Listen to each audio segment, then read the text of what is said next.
First, I want to say thank you, and I appreciate you taking the time out of your busy day to watch my video. I've entitled my video Help for a reason. First, I want to say that I'm not asking for a handout. I'm only asking for a hand. I've gone over this in my mind for a month now, trying to figure out what I want to say in this video. And I'm just going to start from the beginning. In 2006, I was diagnosed with cancer. And if that were the only problem, it wouldn't be so bad. But in 2008, I was rushed to the hospital. I was rushed to a clinic, and from the clinic, I was rushed to a hospital. I was at the point I was so sick, I didn't even know what my name was. And fortunately, I had a friend with me who helped me all the way through the whole endeavor. And I had an intravenous in one arm with prednisone, which is a steroid. I had another intravenous with antibiotics. They had me on oxygen, and they had me on this thing called a nebulizer. And what the nebulizer does, it pumps in a fluid into your lungs and opens up your lungs. And the next day I woke up, I had no idea what had happened to me. And they were great in the hospital. This was out in the middle of nowhere. I had no insurance. And because of how sick I had become over the past few years, I was no longer able to work. 3 days later, they discharged me from the hospital before they could even diagnose what was wrong with me. And about 6 months later, I was back in the hospital again. I almost died again. And again, they discharged me from the hospital. And this time they sent me home with prednisone again. And this time I crashed on the prednisone. And it was a week later, I was back in the hospital. I almost died again. And when they got me situated, I moved from the rural part of Pennsylvania down to Philadelphia, and I wanted to get close to a teaching hospital because I wanted to get the best help I could. Because I couldn't work, I wanted to go on Social Security, and Social Security I had to wait 1.5 years.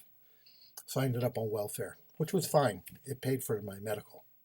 And then they figured out what was wrong with me. I had emphysema, but I didn't just have emphysema, I had severe emphysema.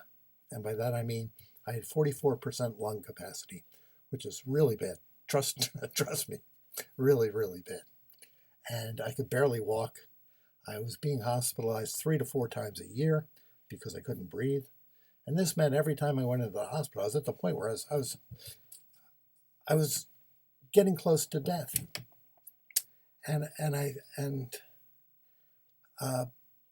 It just didn't make any sense to me. I had great doctors, and they told me, they said, unfortunately, there's no cure for emphysema. So in 2010, I started school, and I was worked in the restaurant business all my life, and I was what was known from the generation of I was a computer illiterate. I knew I had to recreate myself. I had to figure out a way that I could find a living. Since I was 11 years old, I worked in the restaurant business in one form or another, and I always made money. And here I was at the point I could no longer do this anymore.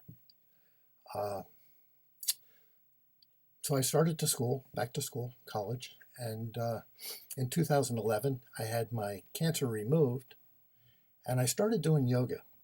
And yoga helped. It really did. I started walking around. I had a little more mobility, and I wasn't being hospitalized all the time anymore. But I was still incapable of holding down a job. Every time I tried to do something, in fact, I took a job, and I worked for a month, and I was hospitalized for a week. And then I'd have to stay home for 2 or 3 weeks and recuperate. And I went back to work, and boom, next thing I was doing, I was back in the hospital. So I realized I couldn't work anymore. So back in the late 80s, I started studying commodities. And to make a long story short, I've become very proficient at studying commodities. I know what I'm doing in commodities. I learned how to read charts. So my objective now, or is and was to create a program to teach other people how to trade commodities. When I go to, I want to call them business channels, such as Fox News or CNBC, and you listen to these guys, it's like they're speaking a completely different language. And it is, it really is. They have their own little language. And the guy that taught me how to trade commodities, he broke it down for the novice, for the beginner. And he had retired years and years ago. And I thought, why not do what he did? Why not help other people and teach people how to trade commodities, but in a language that they'll understand, and help them and guide them along the way? And I said, okay, that's what I want to do. So I started doing research, and all of a sudden I realized that it's not so easy. I have to get somebody to go out and write the program for me, and that's very expensive, which is why I'm coming to you. And this is why I'm saying, I'm not looking for a handout. I'm looking for a hand. And I know I can do this. This is really easy to do. But it's just a matter of lack of money and lack of capital to build it up. Now, one thing that I can offer to people that may be coming towards me and interested in this is it's going to be a 3-tier, meaning there will be a beginner's level. You can just go in and buy that if you like. Then there will be a more advanced level, and then there will be a high advanced level you'll buy my support for a year. And I'd be happy to, arrange something with you where you'd get 50% off, something like that. If that's something that would interest you. And if not, if you just want to help me out, that's wonderful too. Whatever you can do, if you want to send me $5, that's fantastic. If you want to send me 10, 15, 20, you understand where I'm going with this. Whatever you can do, it would be greatly, greatly appreciated. And I'd be forever in your debt. Again, I just want to emphasize that I'm not looking for a handout. I'm looking for a hand. This is the first time in my life that I have not been able to take care of whatever problem comes into my life. And a friend of mine suggested to me not too long ago, he said, why don't you drive Uber? I said, I would love to drive Uber, but I can't even afford a car. And never in my life have I not been in this position before. I remember once I hit a deer and I totaled my car, and the deer was insured, but I wasn't, if you understand what I'm talking about there. And I wrecked my car. The next day I was able to go out and buy a car, and I was functional again because I had a job. And today, that's what you hear on ads on TV. Your job is your credit. I don't even have a job. And when it comes to my Social Security, I make so little on Social Security that it pays my rent and a few necessities, and that's it.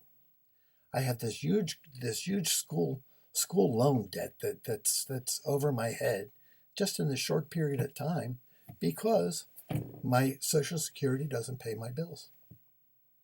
So again, please, whatever you can do, it'd be greatly, greatly appreciated. And again, that's why this video is labeled help. Thank you for taking the time out and watching my video. And please, whatever you can do. And God bless. Take care.